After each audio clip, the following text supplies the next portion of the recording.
Buenas tardes. Creo que ya estamos al aire. Buenas tardes. Creo que ya estamos al aire. Buenas tardes.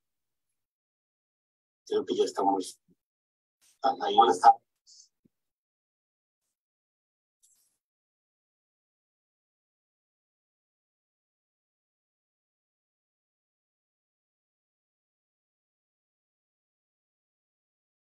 Ahora, ¿cómo se oye? ¿Se escucha bien? ¿Ya no se oye eco? Ya sin el eco, ya se quitó el eco. Ok, perfecto. Bien, pues ahora sí vamos a comenzar. Ya estamos conectados al aire. Buenas tardes. Tengo el gusto de anunciarles que esta tarde comenzaremos pues la segunda sesión ya formalmente del Seminario de Estudios sobre Narrativa Caballeresca, en que tendremos la primera conferencia en línea caballeresca del seminario, que estará a cargo de Nara Farfán Fernández de la Universidad Nacional Autónoma de México. Y voy a leer una breve semblanza.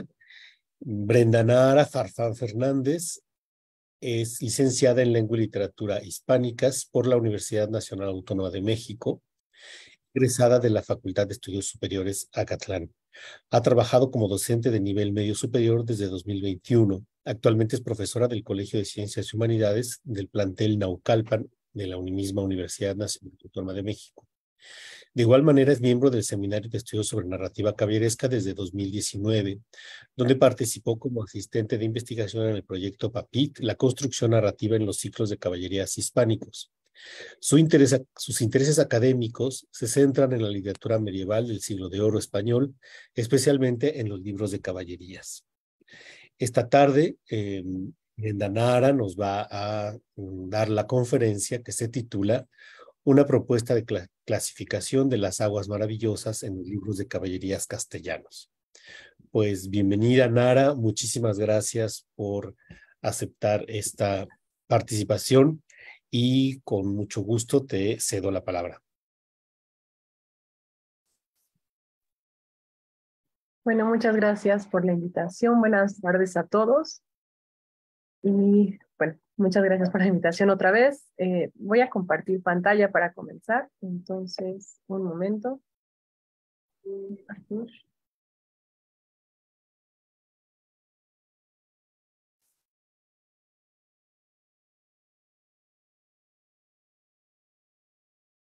Entonces, por favor, díganme si se puede ver. Ahora. Ok, gracias. Bueno, el título de este trabajo es una propuesta de clasificación de las aguas maravillosas en los libros de caballerías castellanos. Y bueno, este tema surge de mi trabajo de tesis de licenciatura, en el que igual se revisan las aguas maravillosas, pero vinculados con las funciones narrativas. Entonces, esto es, digamos, solamente una parte de ese trabajo, y por ello, pues, el título es este, ¿no? Entonces, bueno, las aguas maravillosas que aparecen en los libros. Conservo la parte de aguas maravillosas porque este término es el que se utiliza sobre todo en los libros, o sea, en los mismos libros se hace referencia a ellas como aguas. A veces nosotros podemos entender que son como brebajes, que son pues sustancias que se beben, que se ingieren. Otras veces también se pueden bañar en ellos o se utilizan como de manera externa, pero al final de cuentas casi siempre el término que se utiliza son aguas, entonces por eso lo mantengo. Y la mayoría, bueno, estas suelen estar asociadas a cuestiones maravillosas, es decir, que tienen como ciertos elementos extraordinarios. Suelen ser, por ejemplo, bueno, las suelen hacer sabidores, magos, magas, entonces también suelen estar asociadas con personajes maravillosos. Por otro lado, tenemos aquí como a grandes rasgos, bueno, los líquidos maravillosos en realidad siempre pues han aparecido en la literatura, en el folclore, o sea, incluso hay como aguas así en la Odisea, en textos bíblicos, en muchos textos, realmente son conocidos, todos de pronto escuchamos, sí, aguas maravillosas, aguas mágicas, ¿no? No sé, en México igual escuchamos de estas bebidas como de amor, ¿no? Como toloache o así, o sea, las conocemos, siempre están por ahí. Particularmente en los libros de caballerías, pues son un recurso literario que se utiliza mucho y pues sobre todo en términos de narración, pues ayudan a innovar, a reformular, tienen bastante incidencia en la narración. Entonces, primero quisiera hablar un poco de cómo han sido vistas las aguas. Primero comenzaré diciendo la propuesta de Mónica Nassif, que es sobre los objetos mágicos en los libros de caballerías españoles. Esta clasificación habla en general, ¿no? De los objetos mágicos. Habla de los que son constitutivos, indicativos y protectores y propedéuticos. Entonces, pues aquí coloca a las armas, que forman parte esencial de un caballero, a los espejos o coronas o guirnaldas que destacan al caballero, a la dama, como él o la mejor, y los terapéuticos o protectores, que es aquí donde encontramos, ella los pone como brebajes, pero aquí es donde están, digamos, nuestras aguas. La vida de los héroes depende del poder mágico de sabidores y los objetos que encarnan dichos poderes. Entonces va a haber algunas ocasiones en que los personajes, los guerreros, se vean completamente dependientes de ellas, es decir, que si ellas estas aguas les pueden salvar la vida incluso, como veremos más adelante. Y solo quiero aquí resaltar que generalmente estos los pone en protectores y propedéuticos, pero las aguas, aunque sí hay muchas que tienen estas características, que son sobre todo, digamos, curativas, sanadoras, no todas son así. Hay más aguas, con otros efectos y con otras funciones. Entonces, bueno, este es como un primer inicio que se dio. Se han estudiado varias aguas, pero en este caso trataremos de abarcar un poquito más y hablar de casos más particulares. Como en este caso las aguas realmente son muchísimas, son bastantes. Como primer propuesta de clasificación nos vamos a centrar en el paradigma experimental y entretenimiento, que bueno, son estos que clasifica José Manuel Lucia Mejías, y estos dos, el experimental y el entretenimiento, pues aparecen desde mediados del siglo XVI hasta finales. Entonces, por eso es que nos vamos a dejar un poquito de lado el paradigma inicial, que de hecho hay bastantes en este paradigma, pero por ahora en estas partes de experimental y de entretenimiento. Bueno, un poco así es la clasificación de las aguas. Tenemos aguas curativas, aguas rejuvenecedoras, aguas transfiguradoras, aguas anestésicas y aguas amorosas. En aguas curativas tenemos, por ejemplo, dos diferentes tipos. Las que son por padecimientos naturales, o sea, digamos como enfermedades naturales, o pueden ser heridas de batalla, pero también hay otras que son encantamientos mágicos. Entonces, para estas también se tiene que utilizar un agua con este tipo de características para que la pueda contrarrestar. Las aguas rejuvenecedoras, pues su nombre lo dice, es bastante transparente. Las transfiguradoras, que van a ser bastante abundantes, van a ser muy abundantes las aguas transfiguradoras. Aquí vamos a tener aguas que estén vinculadas con personajes, que utilicen los personajes, pero también aguas que se utilicen en objetos. En cuanto a las que se usan en personajes, vamos a distinguir tres tipos, que son la usurpación de identidad, el disfraz y el encantamiento. Entonces, la usurpación de identidad es cuando sí se busca hacerse pasar por otro personaje en específico, mientras que el disfraz puede ser simplemente para pasar desapercibido y que el personaje no sea reconocido. Y las de encantamiento, que veremos un poco más adelante, ya especificaré ya a qué me refiero con eso. Y bueno, en las amorosas aquí, pues podemos diferenciar algunas que es de incitar amor, de protección de amor y de curación de amor, que más adelante desglosaré. Pero bueno, a grandes rasgos, más o menos así son las aguas. En principio tenemos las aguas curativas, que estas sí son para tratamientos que en muchos casos aparecen en los libros de caballerías. Se emplea un amplio arsenal de remedios naturales, sobre todo vegetales, con propiedades curativas, reales o imaginarias. Filtros con plantas, frutos, se aprovecha la terapéutica del calor, del agua, los masajes, se curan heridas y corrigen e inmovilizan las fracturas, nos dice Elizabeth Magro. Y pongo esta cita porque para empezar a hablar de las aguas curativas, me gustaría decir que las aguas curativas se diferencian, por ejemplo, de otro tipo de curaciones como ungüentos, porque estas suelen ser mágicas. O sea, no digo que los ungüentos no, también hay ungüentos que son maravillosos, pero estrictamente las aguas casi siempre tienen este carácter maravilloso, mientras que los ungüentos tienden a ser un poco más, digamos, como medicina convencional. Estas sí son más ligados con la magia y hay, como ahorita mencioné, hay encantamientos que si son encantamientos mágicos, la única forma de deshacerlos pues es con otro elemento mágico.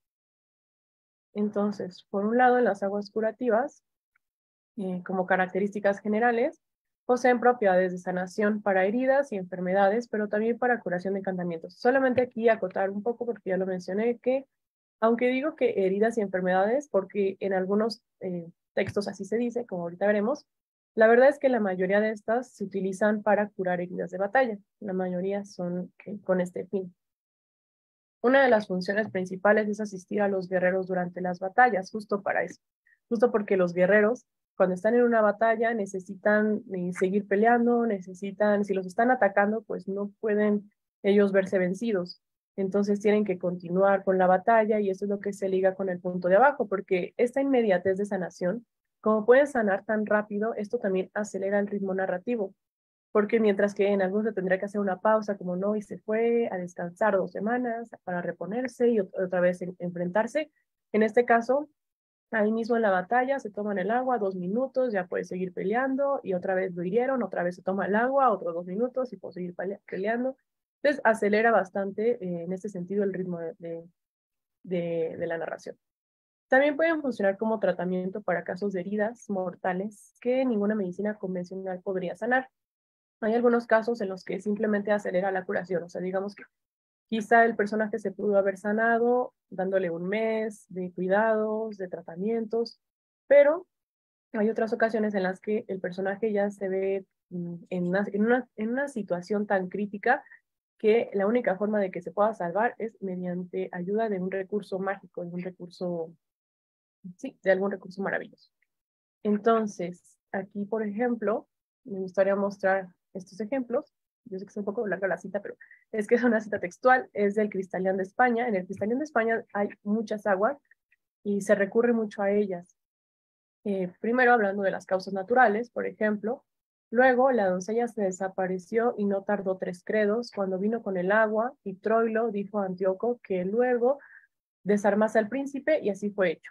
Y lavándole las llagas, repentinamente fue guarido, quedando como antes que entrase en la batalla. Porque sepáis, señor caballero, cuánto os precio por vuestra alta caballería, os hago saber que no solamente esta agua aprovecha para los que habéis visto, pero para cuantas enfermedades hay en el mundo. Podréis vos, señor, ir por ella, y no otro de cuantos son nacidos, y para la haber en vuestro poder, habéis de pasar mucho afán. En los campos de Pretenda, donde esta fuente está, en el señorío del Soldán de Liquía, nadie sabe dónde tiene grandes guardas, porque no puedan haber de aquella agua. Entonces, aquí para empezar están estos personajes que le piden a una doncella que se puede ir y traerles agua. Entonces ellos se la toman y se curan de batalla o de heridas de batalla. Y justamente aquí es donde dice que esta agua sirve para cuantas enfermedades hay en el mundo. O sea, que no solo es para heridas, sino cualquier enfermedad, así gripa, lo que sea, ahí está. Cualquier enfermedad en el mundo. Esta agua, por ejemplo, es muy importante en toda la narración del Cristalián porque no aparece 1 ni 2 veces, sino que aparece más o menos 5 veces. Y para llegar a ella, esta es la primera vez que la usan, pero para llegar a ella, como dice aquí, el agua tiene grandes guardas. Entonces, el personaje tiene que hacer bastante para poder lograrlo. O sea, tiene que pasar varias pruebas para poder conseguir el agua. Entonces, debido a esto, pues se crean un montón de batallas, hay bastante ampliación en la trama justamente por causa del agua. Y sí, se curan varias veces. Y esta no es la única agua que hay en el Cristalián, pero sí es una simplemente de curación. Por ejemplo, otra de causas naturales que me gustaría resaltar es la de Belianís de Grecia, porque también es muy, muy importante en el Belianís, aparece bastante, casi durante todo el libro segundo de Belianís, aparece esta agua. También es de pura causas naturales. Por ejemplo, aquí hablando de esto, es muy curioso porque en el Belianís, pues no es el Belianís quien tiene el agua, sino que la tiene el enemigo, que es Ariobarzano, que son como estos caballeros un tanto paganos. Ellos tienen el agua de este sabidor que se llama Silfeno. Entonces él tiene el agua y se curan, y cada vez que pelean contra Belianís, ellos tienen la posibilidad de tomar agua y volver y seguir peleando, y los vuelve a herir Belianís y se vuelven a ir a tomar el agua y regresan.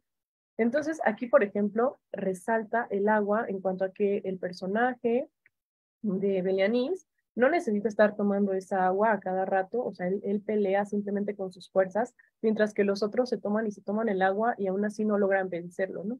Entonces esto también configura una parte del caballero, ¿no? Demuestra cómo este caballero tiene, además del don divino, o sea, todo su merecimiento, tiene suficientes fuerzas para pelear por él mismo sin tener que recurrir a estos artilugios.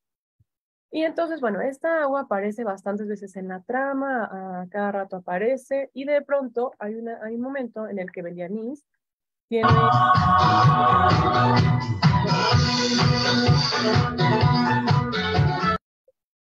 Lo atacan como de sorpresa, y entonces por esta desventaja él se ve herido, muy mal herido. O sea, no fue una pelea normal, no fue una pelea, digamos, justa, sino que lo agarran por sorpresa entre 5 caballeros, y Belianís queda muy herido.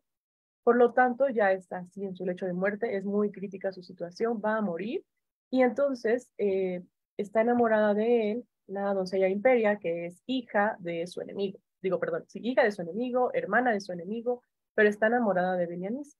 Entonces, aquí es donde viene esta cita. Imperia dicho al Silfeno que hiciese de suerte que aquel caballero pudiese tomar lo que ella le daría, lo cual era la hora hizo, aunque contra su voluntad. Y luego la linda princesa le puso la boca a aquel barril, y haciéndole del beber cuanto 2 tragos, a la hora quedó tan libre de sus heridas como si por él mal alguno no hubiera pasado. Entonces, gracias a Imperia y gracias al agua es que se salva. Es que se salva Belianís, porque ahí ya casi ya está por morir. Entonces, este es un pasaje bastante emotivo, porque pues llega ella y se junta Imperia con la doncella amada de Belianís, o sea, se hace como un triángulo amoroso ahí. Obliga a Silfeno, porque Silfeno pues es, digamos, el sabidor del enemigo. Entonces Imperia lo obliga a que le lleve el agua, se hace una disputa, después Silfeno se enoja y termina destruyendo el agua. Entonces la destruye para que nadie más pueda tomarla, del coraje. Luego como que se arrepienten porque ya no tienen esa cura mágica, y aunque Silfeno sigue sabiendo de cosas, de curaciones, y trata ahí de ayudarlos, ya no es igual de eficiente que el agua que destruyó. También hay otras aguas en estos mismos libros, tanto en Belianís 1 como en Belianís 2. También hay aguas que son, por ejemplo, en el caso del lado del guerrero de Belianís, la doncella Belonia también hace aguas de curación. En este momento no puede porque está secuestrada, pero después también hace aguas de sanación que igual funcionan, pero esta me parece bastante relevante porque sí aparece en gran parte de la obra. Por ejemplo, de encantamientos mágicos, tenemos este ejemplo que también es de Cristalian. Es otra agua, es diferente de la primera, y este es un capítulo algo, bueno, es una aventura un poco curiosa, porque en Cristalian como que siempre se están mezclando muchas aventuras en una, y en este caso, Cristalian, bueno, no es Cristalian todavía, es Lindedel, que es el papá de Cristalian. Bueno, va por ahí y se encuentra con una doncella que está ahorcada, que está colgada, y está como en medio del bosque colgada, y ellos no entienden muy bien qué pasa, y después, bueno, va Lindedel junto con Minerva, y Minerva bebe del agua, y bebe de una fuente que está ahí, y esa agua a ella la transforma en piedra. Entonces, con este contexto, tiene que encontrar Lindedel el agua para poder sanar tanto a Minerva como a la otra doncella que está colgada. Entonces dice, y así movieron, cuando cerca de ella llegaron, la doncella cazadora tomó el agua, y rociando a la que colgada estaba, súbitamente desapareció, que no la vieron más. Y bueno, no la vieron más, desapareció porque regresó a su casa, donde ya no estaba encantada, porque ella fue encantada por un caballero que ella rechazó. Entonces, aquí, por ejemplo, el agua se usa tanto para desquitar este encantamiento de la doncella colgada, como de la otra doncella que bebe el agua y se transforma en piedra. Entonces, por ejemplo, aquí es a lo que me refería con encantamientos, que el agua también sirve para curar, digamos, encantamientos. No, ese es otro ejemplo de cristalina. Hablando sobre las aguas, estas son las aguas rejuvenecedoras. Su nombre pues es muy transparente. Buscan eso, ¿no? O sea, renovar, restituir la juventud, restituir esa fortaleza que se tiene en los años de menor edad. Entonces, bueno, este es un ejemplo de las sergas de Esplandián. Es muy importante porque, vamos a ver por qué. Luego vinieron sus dos sobrinas, Solicea y Julianda, con sendos bacines de oro en sus manos, llenos de un agua hecha de muchas hierbas compasionadas, que antes de su venida de ellos Urganda había hecho. Y poniéndoselas a ellos delante les dijo que se lavasen sus rostros con aquella agua. Ellos, como determinados estuviesen de cumplir su voluntad, teniéndolo por lo mejor, así lo hicieron. La fuerza de aquella agua fue de tal forma que sin más dilación pareció en todos ellos ser tornados en aquella claridad de hermosura y floreciente edad, que cuando más en superficie la habían sostenido, tanto que mirándose los unos a los otros, así ellos como las reinas, sus mujeres, sin comparación alguna, se hacían maravillados. Bueno, este es un pasaje que ya va hacia el final de la serga de Esplandián, y esta agua se las da, bueno, por medio de sus sobrinas. Urganda se las hace llevar a estos, bueno, a la corte, a los caballeros, y ellos la beben, y dice que en cuanto la beben, son tornados como de floreciente edad. O sea, como les restituye todos su hermosura, su claridad, su juventud. Y esto, pues claro que tenía ciertos fines, porque gracias a esta agua es que, digamos, los conserva, porque después recordemos que le va a hacer un encantamiento a todos ellos para que sean, bueno, los va a encantar, digamos, con que los va a congelar, para que después, en un momento propicio, se puedan desencantar y ellos puedan volver a, digamos, o sea, bueno, no es que estén muertos, pero a la vida, o sea, que ellos puedan regresar cuando sea un momento propicio, ¿no? En libros después de las sergas. Entonces, es curioso cómo aquí los restituye, los vuelve jóvenes antes de encantarlos, porque no solamente los deja, digamos, en su estado de edad normal, su estado que les corresponde, sino que los vuelve un poco más jóvenes y luego ya los encanta. Entonces, bueno, ese es también un ejemplo de aguas que rejuvenecen. Sin embargo, estas aguas que rejuvenecen van a tener una característica especial, y es que también, así como están estas aguas que tienen unas funciones determinadas y reconocibles, esto va a permitir que haya aguas que no sean reales, o sea, que sean falsas, como en este caso, que es una agua rejuvenecedora falsa de Floricel se puede ver en el libro tercero, en el libro tercero de Floricel de Niquea, que dice: digo, señores caballeros, que aquí Ayuso está una fuente con una virtud que pienso que no la sabe sino yo, en la dueña mi suegra, que a lo menos a ella asaz le ha aprovechado. ¿Qué virtud es esa?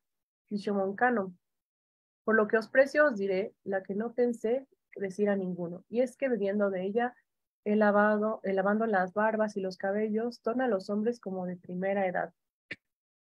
Entonces, aquí lo que tenemos es que se habla de una fuente, se habla de esta fuente que si uno se baña en ella, pues se vuelve de la primera edad, rejuvenece. Entonces estos dos caballeros van y se bañan en esa agua creyendo que es verdad, y el otro caballero que les dijo esto, el que habla, aprovecha para robarle sus pertenencias y se va. Entonces estos caballeros se ven burlados, y esta no es la única ocasión en la que pasa. También pasa en el Amadís de Gaula. Desde el Amadís de Gaula ya ocurre, pero bueno, volviendo a nuestros paradigmas, en este caso es importante porque significa que el hecho de que los caballeros hayan caído en la treta implica que ellos ya sabían la existencia dentro de su imaginario, ellos conocían las aguas maravillosas, que nadie dudó, nadie dijo, ay, ¿a poco sí es verdad? No me estás mintiendo. No, ellos lo tomaron por cierto y fueron y se lavaron en ellas. Entonces esto justamente hace que nosotros veamos lo mucho que se utilizaba este recurso, que ya había tantos de estos que se podía incluso ahora transgredir y hacer burlas o hacer engaños recurriendo a los efectos de esta agua. Entonces, bueno, aquí no es como tal un agua real, pero me gusta resaltar eso, ¿no? Que se conocían y que pues también se innovaba narrativamente con ellas, porque esta es, digamos, una forma diferente de ver el recurso. Bueno, también tenemos las aguas anestésicas. Estas aguas, pues, tienen el efecto, bueno, el efecto consiste en privar total o parcialmente la conciencia de un personaje. Entonces puede ser total, o sea, puede ser que el personaje se duerma completamente, que pierda completamente la conciencia, pero también puede ser que solamente como que los mareen un poco, que parcialmente la pierdan y que sean hasta cierto punto inconscientes, hasta cierto punto reconozcan su entorno, quiénes están con ellos, pero no del todo. Entonces, eso se usa también, puede utilizarse combinado con otros encantamientos que también pueden ser aguas. O sea, se pueden combinar con otros objetos mágicos o se pueden combinar también directamente con otras aguas. Un ejemplo es este de Cristalian de España. Este Cristalian de España tiene muchas aguas.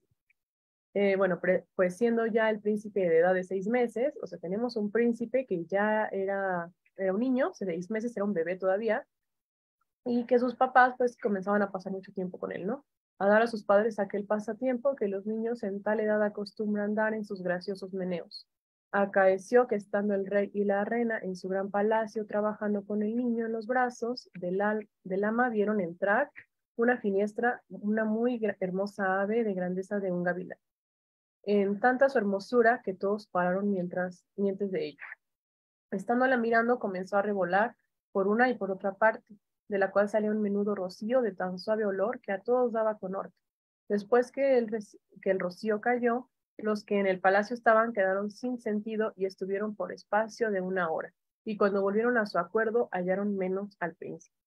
O sea, estaba la corte, estaba el príncipe ahí de unos 6 meses, todos estaban maravillados con él, y empieza a caer un rocío, un agua sobre ellos que los adormece, que los tranquiliza, que les da cierto confort, pero cuando ellos después de 1 hora, y me da curiosidad que, o sea, dice cuánto tiempo, ¿no? Cuánto tiempo dura el efecto, y después de esta hora ellos despiertan y ya no está el príncipe. Entonces, esta agua sirvió también para esta parte inicial porque es la parte del prólogo, apenas cuando se va a hablar eh, del guerrero, del héroe. Entonces, bueno, utilizan este mecanismo del agua para poder robarse. Entonces se lo llevan y pues tiene también este desarrollo de su infancia lejos de su casa, de su hogar.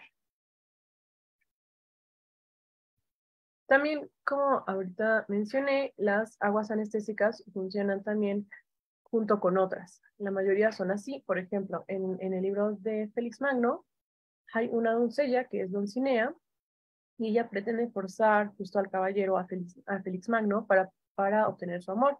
Así que le ofrece un vino. Este lo adormece enseguida y ya después ella aprovecha para quitarle el anillo de protección. O sea, ok, Félix Magno tenía un anillo que era otro objeto mágico y este objeto lo cuidaba, lo protegía de cualquier encantamiento. Entonces no importaba qué le hicieran, mientras tuviera ese anillo, no iba a surtir efecto en él. Entonces esta doncella lo que quería era, pues sí, quería tener el favor amoroso con Félix Magno. Entonces lo que hace es engañarlo para quitarle ese anillo. Y entonces le hace este anestésico, lo adormece, le quita el anillo y después ya bueno, utiliza después otra agua incluso, que es para transfigurarse, pero ahorita vamos a las de transfiguración, para cambiar de su apariencia física y poder engañar a Félix Magno. Entonces, pues spoiler, sí lo consigue, pero es mediante esta agua que funciona igual como un anestésico, pero combinado con otro tipo de aguas. Y este pasaje de Félix Magno es bastante parecido a el pasaje de Clarián de Landaniz, que igual no está aquí porque es el paradigma inicial, pero es bastante parecido. Es bastante parecida la forma en la que se lleva a cabo también esta filocaptio, ¿no? Esta concepción forzada.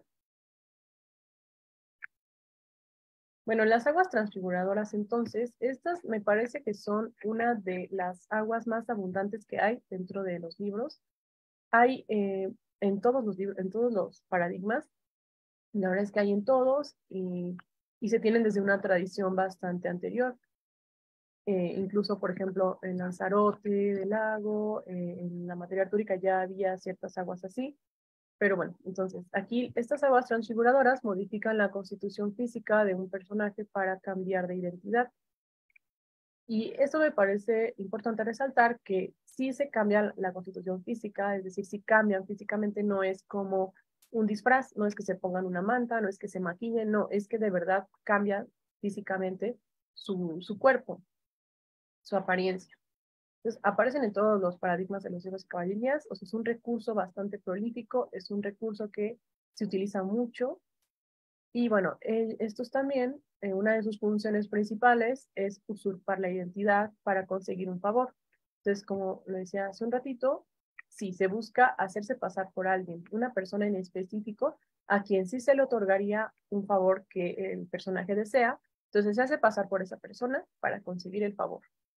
Mientras que también vamos a tener otras que se utilizan solamente para no ser reconocidos. Estas aguas simplemente se trata de ingerirlas o de lavarse con ellas para, para ir por la vida sin que sepan quién es en realidad.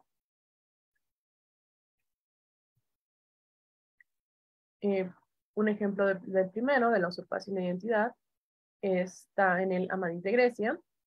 Es un pasaje bastante conocido cuando el Amadís de Grecia, bueno, es que pasan muchas cosas en este pasaje. Hay bastantes cosas aquí fluyendo. Por ejemplo, en el pasaje dice, mas lo que yo tengo pensado es que yo usaré una tal agua con que os laves, que luego toméis la propia figura de aquel extremado caballero que ella tanto ama, y vos id con ella y dados buena maña para que ella os vea, que si sabéis hacer vuestro hecho, así la podéis saber.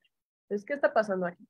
Hay un caballero que está enamorado de Nikea, de la maja de Amadís de Grecia, y entonces él lo que va a hacer es mm, amenazar a un sabidor para que le haga un agua, para que lo ayude a conseguir eso. Entonces, con las amenazas, pues, porque si no lo va a matar, el sabidor hace un agua, se la da, y es cuando le dice, ¿no? Que hará un agua con la que se lave y después va a tomar la forma de ese caballero, es decir, va a transformarse en Amadís de Grecia. Entonces, se transforma en Amadís de Grecia, y también es curioso que en este pasaje también se da una medida de tiempo porque se dice que hay, bueno, en este pasaje no, pero de esta agua se dice que dura más o menos 6 meses el efecto, entonces que tiene ese tiempo para conseguir su cometido. Entonces este caballero se va, va a buscar a esta doncella, y entonces es aquí cuando él, eh, llega con Ikea, y ella sí piensa que es Amadís de Grecia. Pero curiosamente, en ese momento, Amadís de Grecia también está disfrazado, pero él está disfrazado de una doncella, porque quiere acceder a Nikea, o sea, quiere acercarse a ella, pero no puede porque pues es varón, entonces eso no se puede, y entonces lo que hace es disfrazarse.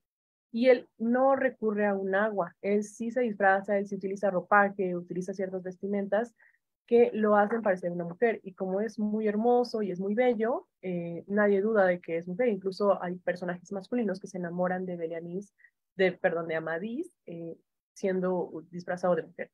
Entonces, bueno, se acercan y está toda esta batalla, y es curioso porque el personaje está igual haciendo un poco diferente esta forma de usurpar la identidad, porque esto es conocido como esto de la filocaptio, en la que un personaje trata de conseguir un favor amoroso o sexual de algún otro personaje.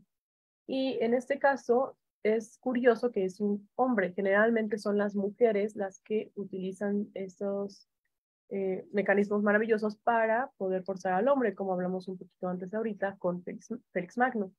Pero en este caso es un hombre. Y pues spoiler, no lo consigue, obviamente no. Amadís y este caballero se enfrentan, Amadís le gana, lo derrota. Entonces no lo consigue. Pero, por ejemplo, hablando de los requerimientos forzados, aquí tenemos un artículo que es de María del Rosario Aguilar Perdomo, y ella trata esto en su artículo Las doncellas seductoras y requeridoras de amor, y nos dice un esquema muy completo de cómo funciona esto. Primero, la doncella solicita amores al héroe, pero la rechaza porque ya está enamorado. Entonces, ella se ve obligada a solicitar ayuda de un auxiliar con poderes mágicos. Este auxiliar bueno, que sabe de artes, utiliza por lo general un brebaje para que a los ojos del paciente la requeridora adquiera la figura de la amada. Y es curioso que aquí ella dice que por lo general es un brebaje, o sea, por lo general es un líquido. Y de esta manera pueda gozar de su amada. Y hay una variación, hay una variante en la que es el caballero el que no está en condiciones de negarse porque ya está encantado. Entonces ella lo encanta para que él no pueda salir. Entonces pierde por completo la conciencia y abandona todo por amor de la marca. Y es curioso porque esto pasa también en otra que no está aquí, en estos, pero sí pasa en otro libro, ¿no? Justamente con un agua, me refiero. Y bueno, entonces es curioso cómo aquí se trastoca esto con el agua y no es una mujer la que está tratando de forzar a un caballero, sino que es él quien está forzándola. Aunque curiosamente casi siempre las mujeres lo consiguen y en este caso pues el hombre no consigue, incluso termina muy mal. Bueno, después tenemos las de disfraz, por ejemplo, en la que tenemos aquí, Señor mío, untados con este licor y nuestro primo y vuestro primo, vos y vuestro primo.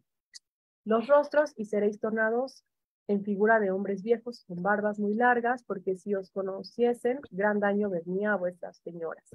Luego que sentaron aquellos caballeros con aquella unción que Mariana les dio, súbitamente supieron tornados en figuras de hombres de mucha edad y armáronse de unas fuertes hojas y pusiéronse en sus cabezas unos bonetes de acero y engazáronse sus escudos. Bueno, este fragmento del Reino de Grecia habla de cómo utilizan un agua para que no sean reconocidos, no están usurpando la identidad de nadie, solo quieren ser reconocidos, y entonces esta agua hace que parezcan ellos más viejos, que parezcan como de una edad mayor, pero pues spoiler, no les funciona. No les funciona, pero bueno, el agua sirve bien, el agua no es el problema del agua, sino que de igual forma los reconocen, pero la utilizan así, simplemente para no ser reconocidos. Aguas transfiguradoras también, en cuanto al encantamiento, por ejemplo, esta ya es otra también de Cristalina, España. La infanta iba aquejada de sed y rogó hincadamente a su hermano que se apeasen a beber. El príncipe y la infanta se apearon y juntamente se abajaron a beber con las manos del agua en la fuente. Así como lo bebieron, fueron hechos piedra, como lo veis. El príncipe con este escudo en sus manos, la infanta con el hielo. Entonces, de esta fuente beben estos dos hermanos, que eran los hermanos guerreros, y se transforman en piedra. Entonces, no es la misma doncella que se transformó en piedra en el pasaje anterior, es otra doncella junto con su hermano. Entonces, en el que salía en España otra vez hay muchas aguas, pero en este caso, pues es de transfiguración porque cambia su constitución física y la vuelve en piedra. Entonces, pues necesitará un agua curativa para deshacer el encantamiento que esta agua transfiguradora le ocasionó. Bueno, tenemos como parte final las aguas que se vinculan con lo amoroso.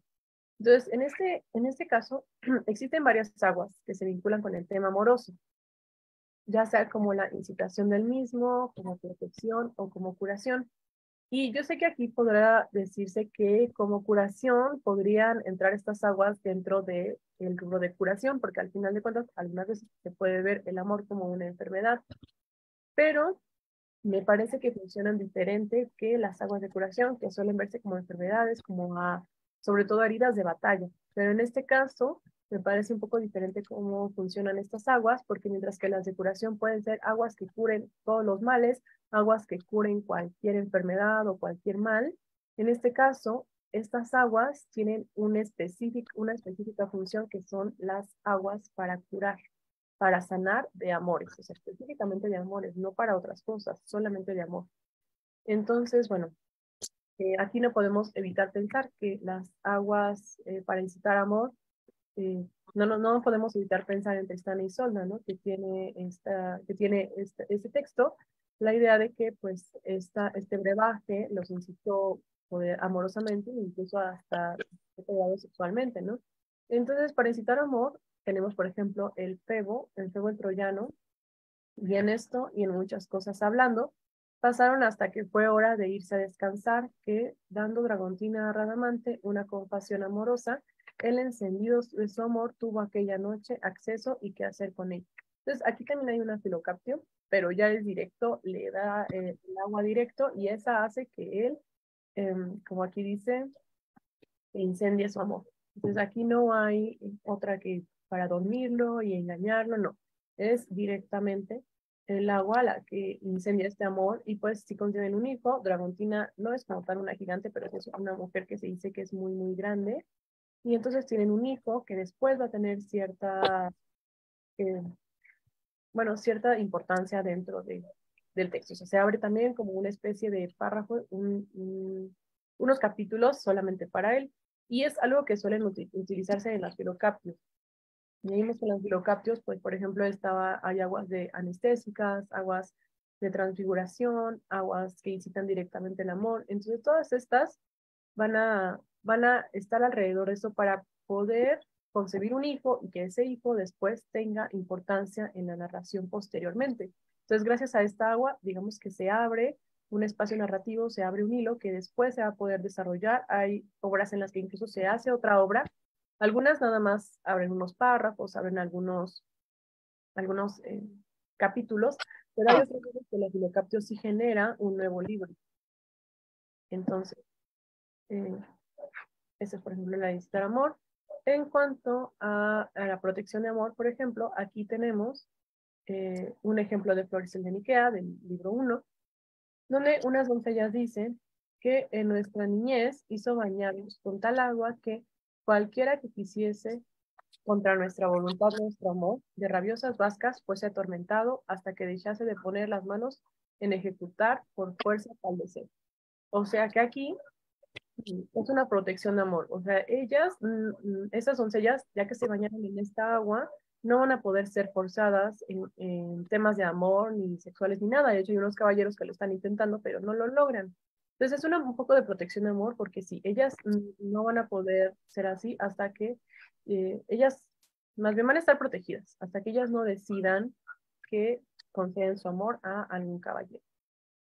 Y bueno, el último rubro que es sobre las aguas amorosas, realmente mm, queda un poco así, porque aunque sí hay aguas claramente para olvidar el amor, como por ejemplo en Clarián del Andanís, en Flor de Caballerías, en Los Espejos, estos libros se salían un poco del corpus, entonces por eso doy cuenta de que sí hay en estas obras, que sí hay justamente específicamente para curar amor, por ejemplo con Selacunda, que es una sabidora que sufre de amores porque su esposo se ha ido por muchos años y entonces ella hace una fuente que le va a aliviar el amor durante 3 días. Entonces cada 3 días tiene que estar tomando agua para no sufrir por amor. Entonces, bueno, sí hay en estas obras, pero pues como queda un poco lejos de los límites del proyecto, lo dejé así, pero está en el tintero, o sea, ese trabajo se sigue desarrollando.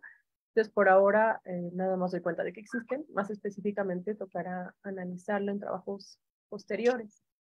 Y también, por último, solo para dar cuenta que hay aguas que son falsas, como la que mencioné hace rato, la que vimos de rejuvenecedoras, también una curativa falsa que hay en Amadís, también hay falsas transfiguradoras, como en el Clarián del Andanís. Entonces, hay otras aguas que entran como en este rubro, de que son falsas, de que son engaños, que son distintas y funcionan de una forma diferente. Pero bueno, a grandes rasgos esto es. Pretendo que esta clasificación sea una especie de herramienta para analizar las aguas. Entonces, puede utilizarse para analizar propiamente los elementos y también para compararla con otros objetos mágicos que son ligados, que funcionan exactamente igual, o otros no, o se vinculan. Entonces, esto es todo. Muchas gracias.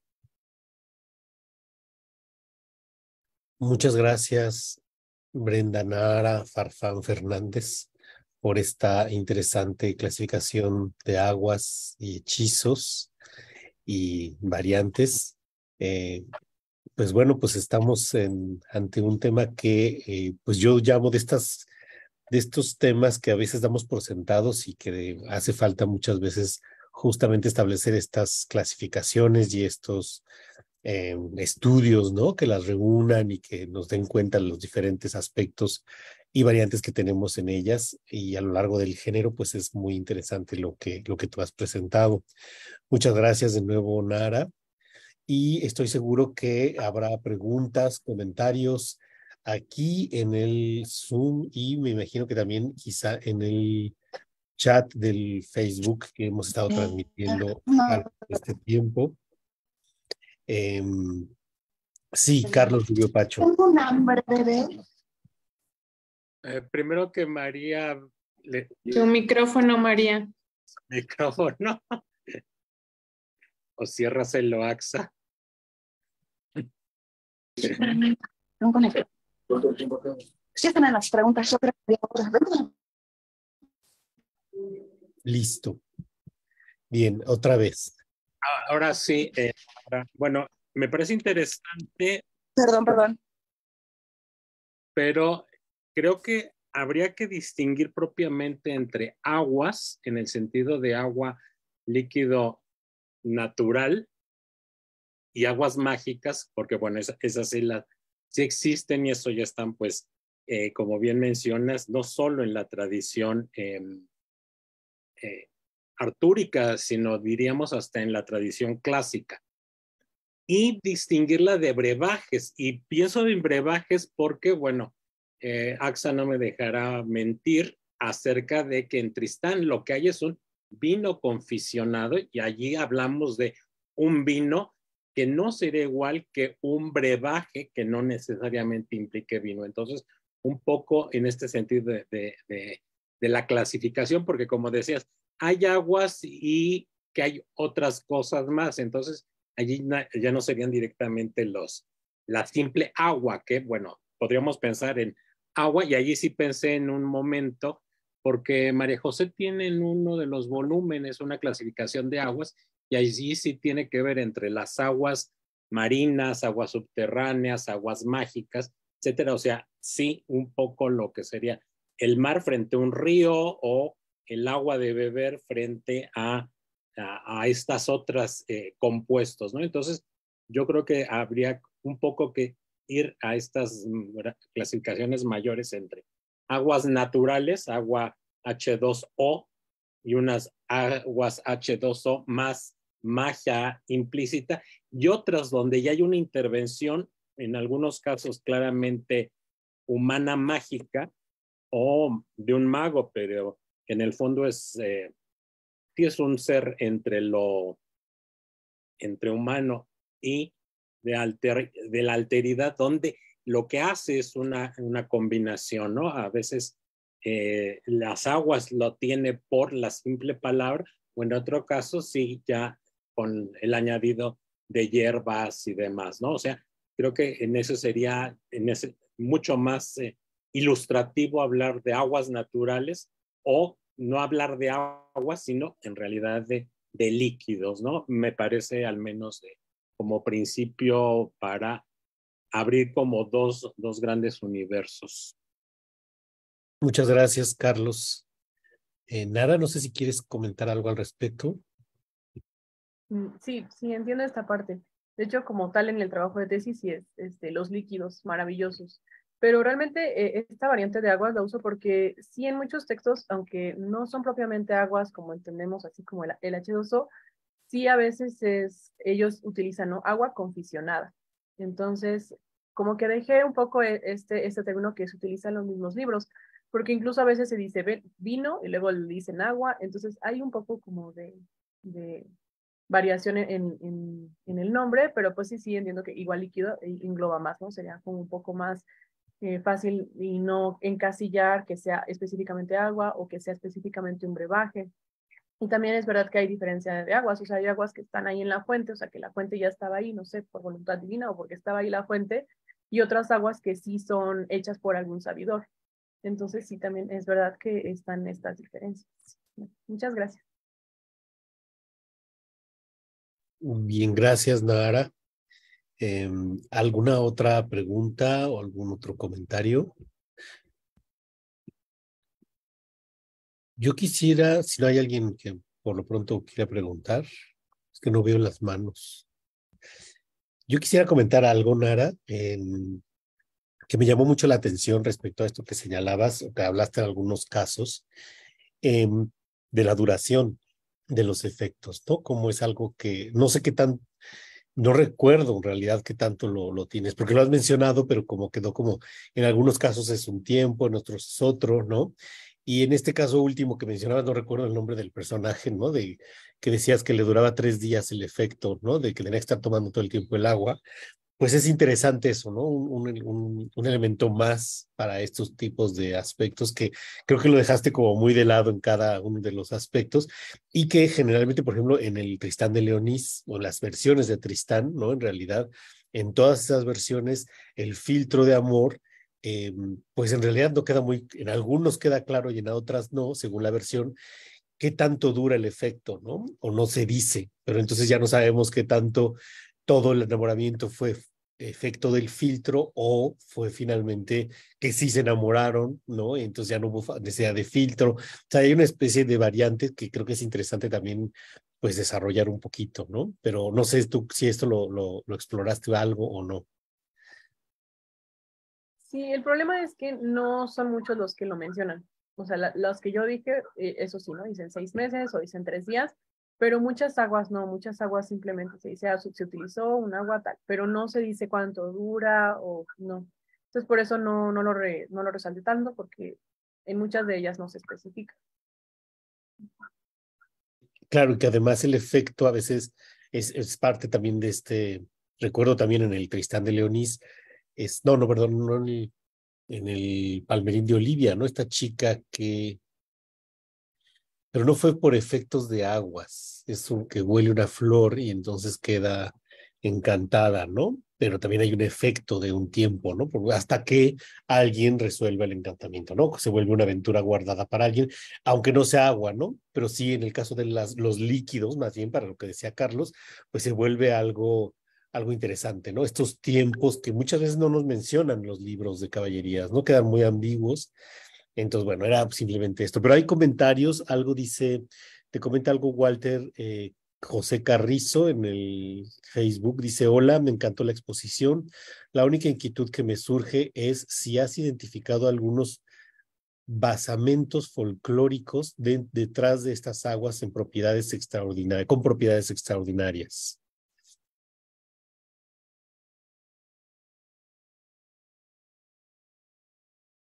Sí. Se me perdió el control ya, perdón.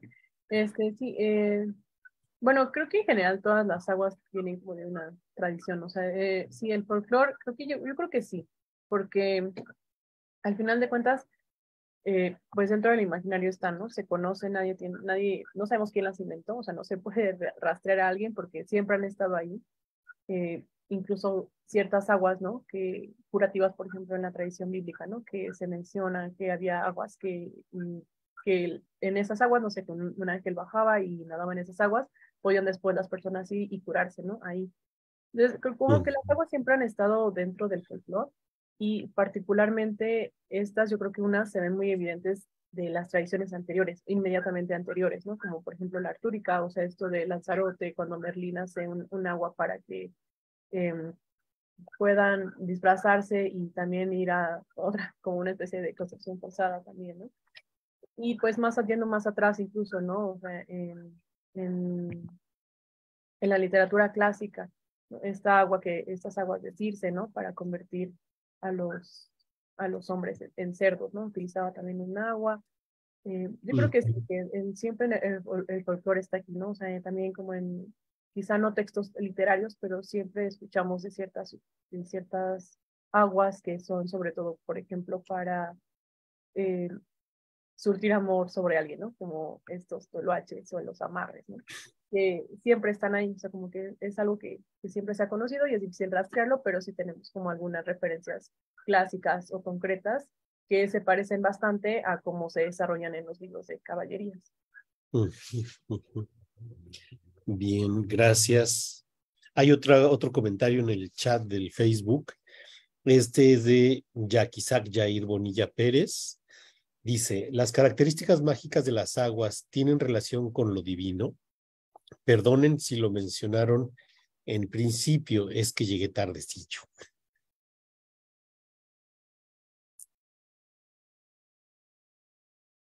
Pues como tal, la mayoría son aguas que se hacen por medio de sabidores. O sea, hay magos o sí, hay ciertos sabidores en artes mágicas que las desarrollan.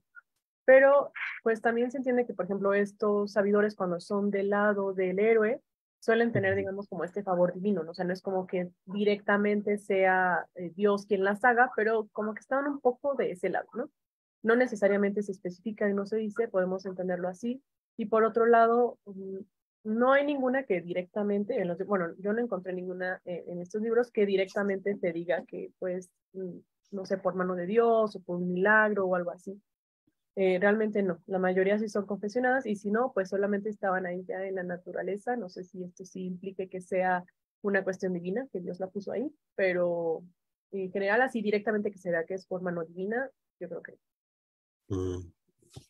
Claro, porque además incluso lo que dice esto es importante, ¿no? Que si es en beneficio o no de los personajes o si tienen, digamos, la venia de la divinidad, tendría un valor, ¿no? Y ahí ya viene un valor pues religioso y moral respecto a estas aguas, ¿no? O estas mujeres, o el hombre que también dices que lo quiere hacer, ¿no? Que quiere este intento de filocaptio y pues bueno, siempre es como, pues a través del engaño, ¿no? No es algo así, pues que se hace adecuadamente, ¿no? Bueno, adecuadamente. Bueno, que siempre quieren hacer este engaño, ¿no? Lo cual ya tiene una valoración al interior de la obra, ¿no? Ujú. Gracias. ¿Alguien más? Dice Jair, gracias. ¿Alguien más tiene alguna otra pregunta, comentario, dudas, peticiones de bebedizos? Bueno, pues si no hay nadie más que quiera comentar algo, nuevamente no me queda más que agradecerte, Nara Farfán, por esta conferencia que nos has dado, esta pues aproximación de clasificación que como has dicho y como también se ha comentado, pues tiene todavía cosas que seguirse trabajando y seguir revisando para que quede mucho más. Y siempre van a quedar en cualquier clasificación, eso es clarísimo, ¿no? Todas las clasificaciones tienen que tener un criterio y siempre queda algo o afuera o dentro o de alguna manera complicado de establecer, ¿no? Pero pues es muy valioso y muy rico el panorama que has establecido. Pues muchísimas gracias nuevamente, una felicitación y pues estamos pendientes de tu trabajo y tus avances. Felicidades de parte de Sharon Suárez.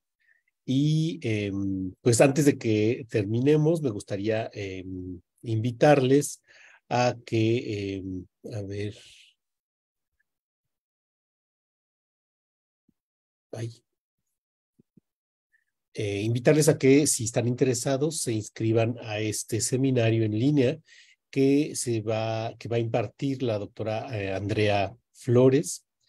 Es el estudio sobre indumentaria caballeresca y que se pueden inscribir a este seminario en la coordinación de investigación de la Facultad de Filosofía y Letras. Es totalmente en línea y pues quizá les interese hacer la inscripción a partir del 8 de marzo. O sea que ya está a la puerta. Pues, ¿Tiene costo, AXA? no, es gratuito. Es un curso que es gratuito y bueno, evidentemente sí hay que tener un porcentaje de asistencia. Supongo que Andrea lo explicará ya una vez que comience el seminario, pero es parte de la División de Estudios Profesionales y de la Coordinación de Investigación de la Facultad de Filosofía y Letras.